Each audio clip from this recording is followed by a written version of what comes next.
Okay, so Canon C400 was announced last week. I was doing a lot of client work, so I didn't have enough time to get around to it. But today is the day where we're gonna get into it. I'm gonna give you 5 reasons why I think this is the best bang for the buck camera on the market. Why I'm dubbing it as the Kyrie Irving of cinema cameras. The flexibility, versatility, and the compact size is unmatched right now. So you can go left, you can go right, you can go narratives, you can go docs, you can go commercials, whatever you want to bring this camera into, you're gonna be able to find a use. It's gonna be able to shoot exceptional quality, and I know this because I've been shooting with Canon cinema cameras for more than 6-7 years now. I've had 90% of all the camera bodies that's out, and based on the technology and the things that's been placed in this camera, at first I was like, why didn't they get the DGO sensor? But after doing research, I realized why they did what they did, and I'm excited that they gave us what we needed to get the job done. So first thing we're going to start off with, we're going to talk about the sensor. We now got a 6K full frame back illuminated stacked CMOS sensor. I'm excited because this technology is something that's new. It's only been implemented in the Canon R3.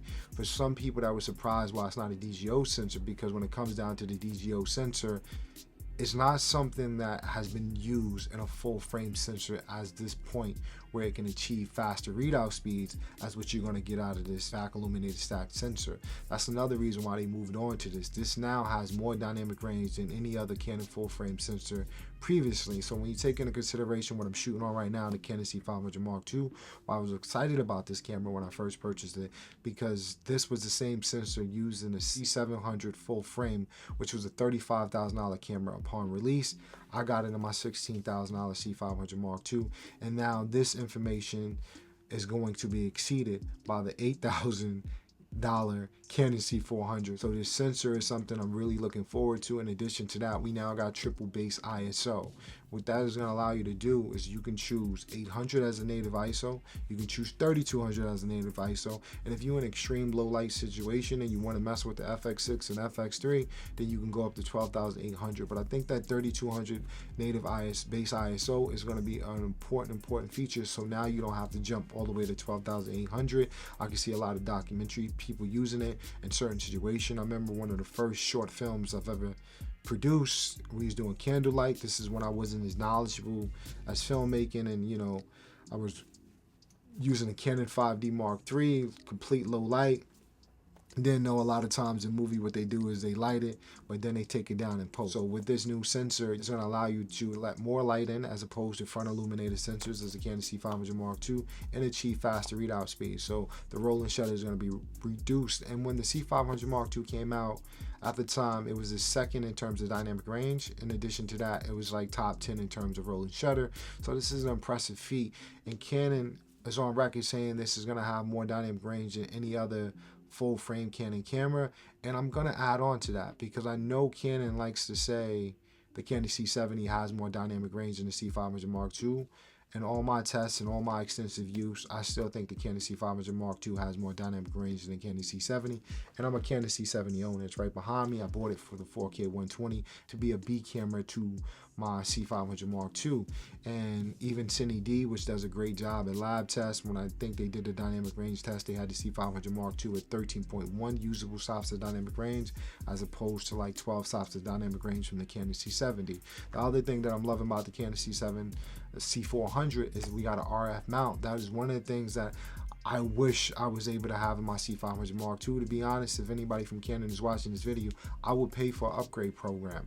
I don't know if that's possible, but if it was a way for me to upgrade my C500 to RF mount, like I believe a lot of us who are C500 owners would have done that in a heartbeat. But overall, nice job. Triple base ISO, better low light, better dynamic range, full frame sensor, 6K. We also gonna do 6K 60 and RAW. We also gonna do 4K 120. That was something that I was missing in my C500 Mark II, which is the reason why I got the C70. I didn't want to spend the money on the C300 Mark III, but I want the 4K 120, which I got in the C70 with the DGO sensor. And a lot of people are wondering why I wasn't a DGO sensor in the C500. I might have already talked about in this video, but mainly because of the fact that it is not going to have on a full frame camera the same benefits in terms of readout speeds because the way the DGO sensor works, taking the best of the highs and the lows and combining it. It's going to be too slow. That technology is not there yet to implement that into a full frame. One of the things about my Canon C500 Mark II when I first got it We had the ability to shoot 5.9K full frame RAW, which was impressive with the sensor. But the thing is, I hardly ever used it because it was like 2.1 gigabytes per second. So to put that in layman terms on a 512 card at that time, which was like $599, I was getting 32 minutes of record time. That just wasn't efficient for me. When I shot with the 6K, the 4K XFEC, I was getting a lot more minutes, like triple that amount of time. And the good thing about the C500 Mark II, which carries over the C400, when you shoot at 4K XAVC, there's oversampling done. So you're getting more robust 4K coming from the 5.9K sensor in the C500, and now on the C400 from the 6K sensor. So that's great. Whether you're shooting 4K or 2K or 1080p, you are getting oversample resolution, which is going to make the image a little bit sharper, a little bit more clearer than as if you were shooting like natively in that. I believe when you go to Super 35 mode, I don't know if that carries over, but I know on my C500, when you go to Super 35 mode, that oversampling does not exist. But in my experience, I couldn't see a difference. When I shot Super 35, it still looked very sharp, very crisp at 4K. Maybe the newest sensor allows for it to still be oversampled when switching over to Super 35. I don't know. But if it's older generation of cameras, which is not that far away, 5 years, it might still say, oh, the oversampling doesn't work, but I think it's still beautiful.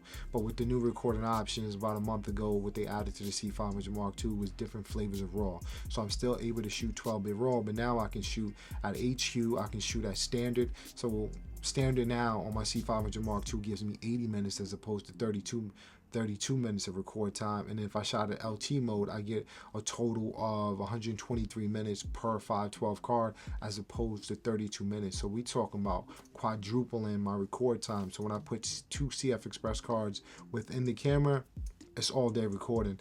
Now, mentioning recording options, we do have to mention that the C400 now has a CF Express and an SD card slot. To my understanding, when it comes down to the CF Express is going to be used to record the raw data, and when it comes down to the SD card, you can record the XFAVC and the other new flavors of recorder options that I'm going to get into. Now, I don't really see that as a problem, to be honest with you. Like, honestly, there's been very few times CF Express cards have become so much cheaper than when I first started buying them. So I was buying 512s. I actually have 1 terabytes now. And now with the new flavors of RAW, I've never actually went to the secondary slot on my C500. Because on the C500, we got 2 CF Express and we have SD card slot. Obviously, they got rid of one of the card slots to make the camera a little bit more compact. For me, I don't see that as a problem. And I think possibly with a firmware update, they can add RAW to the SD card, because I know as of right now, they're not allowing that to happen. But in my experience, my C70 can record RAW and it has the 3 flavors. The C70 was the first camera to kind of get those low 3 flavors of options of RAW. And I think it's going over to C300 right now. So in addition to the new flavors of RAW, which is going to allow us to capture at the highest dynamic range and have the most post-production flexibility, we also have new XAVC wrappers. So it's like new MP4 wrappers, as they talked about. At first I was like, why are they doing that? It makes sense. So generally, when you want metadata from a camera, you have to record in RAW. It maintains the most metadata, sensor information, lenses you use. It's kind of like when you're taking photos. But now with these new wrappers, the metadata can carry over to files that might be proxies, and that could be very beneficial for post-production, trying to match up cameras and make things sync up. Shout out to them for adding this. So moving on to the third reason, we got the dual pixel CMOS autofocus 2. I've never had a problem with the autofocus and the C500 Mark II or the Canon C70, which is behind me. I think Canon's done an exceptional job. I remember using the Canon C400 Mark II. The biggest thing about that, it was all center focus, so whenever you moved, it wasn't tracking, it would go out of frame. But like right now, as I'm on the C500, I can move left, I can move right. The camera's locked on, you know what I mean? I got face only, so even if I got at a seat, it won't hunt to the back. It won't go to the back. It just locks in and just remembers the last point, which I think is an amazing job, especially for some of us shooting narrative films. We are going to go manual, but with the new AF, we now can track whole bodies, and that's going to be so helpful when it comes down to shooting a subject that's far away. And with the new implementation of the new technology in the lenses, like the Canon RF 35 1.4L, which is a hybrid video lens, I can see how you can use that in certain situations. You got minimum focus breathing, you got all the autofocus capabilities, and you got newer AI tech into the tracking, where now you're tracking 100% of the screen as before. before it was like 85%. So I am so blown away by what's being able to put into this smaller body, you know, and lose nothing. Like, I don't even understand why Canon is, you know, labeling this camera as being in between the C300 and the C500 Mark II. It's basically this, everything the C500 has and more. So the only difference is you have, you know, what do you want to call it? These mini XLR ports, you know what I mean? Like, other than that, you know, adding the autofocus to this, which is something that was frowned upon for years by, you know, filmmakers. As time gone on, you see the Red V Raptor has an RF mount and was added autofocus capabilities. Same thing was added to the Komodo X and so many other different cameras. You know, to keep that in consideration, I think the autofocus is going to play huge dividends in the things that you do. I've used autofocus shooting narrative because there's been times where I did a 2-man shoot by myself. There was one time when I shot the scene for Jasmine Guy. Congratulations to her for winning an Emmy. I literally had face tracking on the C70 while I went handheld on the C500 Mark II, and that was something that I couldn't pull off without autofocus. So I was using the Sigma Art lenses, but I was able to achieve that, and I was very confident that it was going to lock on. I was shooting at like a f2.0, blurring out the background, which once again, this is going to be revolutionary for filmmakers in terms of just the capabilities. So reason number 4, we got the robust connectivity and production capabilities. I'm not going to spend too much time on this segment. We able to add the mini XLR inputs. We able to add SDI, time code, so many other different things that's added into it. We have Wi-Fi built into the camera. That's going to allow to connect to the Canon app to control the camera as well as work with production cameras.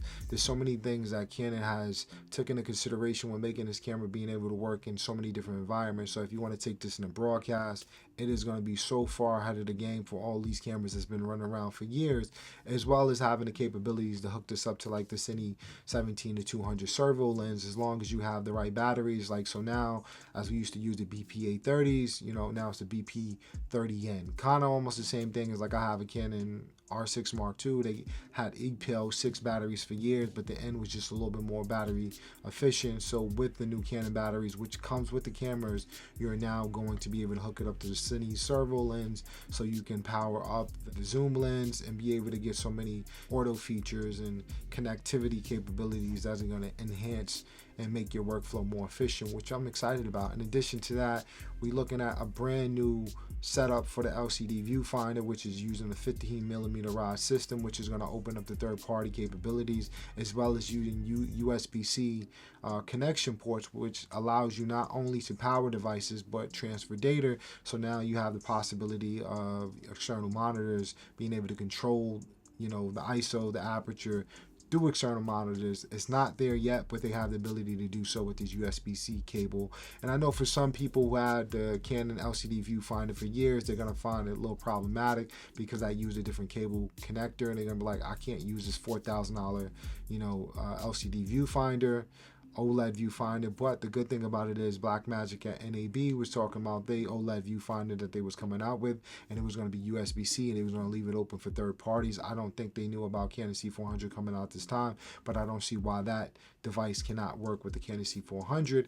And the other thing about it is that looking at the new Canon C400 setup for the LCD viewfinder, the way they set it up with the bracket, I honestly can see myself rocking out with that. The other ones I couldn't. I always had to buy some type of Israeli arm to kind of attach it and mount it, or axle, use something from Bright Tangerine or Tilter to just make it a little bit more doable, or rig up an external monitor to the top. And now because you have 2 SDI, a monitor out, and you have a USB-C, you have 4 different ways to hook up the signal to a monitor for production, for you, for your focus puller. And that's just something that is exciting, right? Not to mention, as I talked about it before, all the new autofocus capabilities are going to allow you to move at a certain situation that previously you couldn't do. So even though the camera doesn't have IBIS like the Sony Burano, but you see how that turned out, where a lot of people are not a fan. I believe even this camera at 8,000 compete with the Sony Burano, but we're going to get into pricing a little bit later.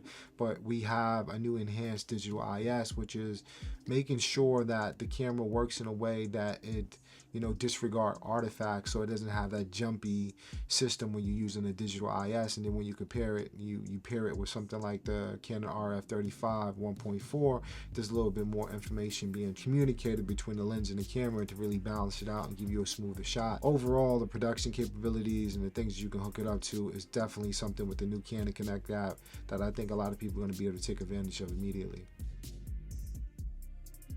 As I said earlier, the Canon C500 Mark II was a $16,000 camera. The main reason why I bought that $16,000 camera because it had the sensor from the C700, which is the $35,000 camera. I remember the first C500 being over $20,000, shooting Need for Speed, and you need an external recorder to record RAW. Canon, all the cameras does RAW internally. Not to mention, I didn't talk about earlier, but it's a sticking point, the built-in ND filters. The ND filters actually move faster now, which is a welcome feature. I never had a problem with it, but I hear it moves so much faster now. The 10 stops has been amazing. You know, do I need a full 10? No, but I can tell you there's been so many times where I used at least 8 just to get a shallow depth of field and bright sunlight, you know. So that's a welcome feature to kind of have, and I don't have to carry a matte box. And if I use the matte box, I can use it for something else, such as like a black pro mist filter, or I can use it for something else, white satin, or just something else to change up the image to make it a little less digitally sharp, you know. So I reserve that right to go running gun style and know that I can walk out of my house with a 24-105 in the C400 and know I got everything built in ND filters. So at $8,000, I believe it's still the C300, which I think this camera, well, they clearly said it's over the C300, but I think it's over the C500 Mark II as well for half the price. The C500 was $16,000. This is coming at $8,000, doing everything the C500 can do and more. I'm trying to think of anything that the C400 could do that the C500 can do. It might be one or two things, maybe like the anamorphic modes. You know, I think as of right now, they both 17:9 sensors. I think the C500 has a little better anamorphic modes, but clearly they can update that with firmware, which if a lot of people complain enough, they'll do that. And also, they're probably trying to protect the sales of the C500 as of right now. But if you're watching this video, it's a no-brainer. Get a C400 over any other Canon cinema camera today. For the low light capabilities, for the triple base ISO, for the new sensor, there's videos out there where the C500 Mark II was put up against the 12K Blackmagic that I talked about in the previous video before, and C500 held its own. And this sensor is supposed to have more dynamic range, and it's 6K as opposed to 5.9K. So I know it's like a little bit of a difference, but how much more with the new technology and the new sensor technology with the new digi processor is more efficient that's going to be than the 12K. So sometimes it's not always about the resolution, it's about what's behind the sensor. You look at Alexa, it's not 16-bit, it's 12-bit, but the color science is just beautiful. So I've heard some people talk online about, oh, you know, this is not going to compete with the V-Raptor or Komodo X, so that's 16-bit. Listen, there's a lot more goes into specs and text. That's why I'm excited about it. I'm not just fanning out because it's Canon, because I was the first one. I'm going to tell you on paper, yeah, Canon says the C70 has more dynamic range. That is not true. So I'm hoping that this holds the same case. This video is probably longer than what I already intended to be, but I wanted to make sure I was thorough and giving my feedback as a C500 owner, as a C70 owner, as a C100 owner, as a C200 owner, C700 user, as a C300 user. Just someone that experienced a lot of Canon cameras and say, this is why I think this is the best bang for the buck camera on the market. Comment down below, let me know your thoughts, and ultimately there's no such thing as the best camera. It's just what's the best camera for you, your workflow, and your creativity right now. Gear is only as good as the ideas. You know what I mean? If your ideas suck, no offense, you're just gonna have great quality things shot with horrible ideas. That's why people can still do great work with iPhones. So just kind of keep that in perspective. So, but if you can use this and implement it and it not hurt your pocket, and you can stay 100% focused on the vision that you're trying to bring into your storytelling, by all means, you know what I mean, invest into yourself, invest into your craft. But as always, stay creative, be courageous, and get on your grind.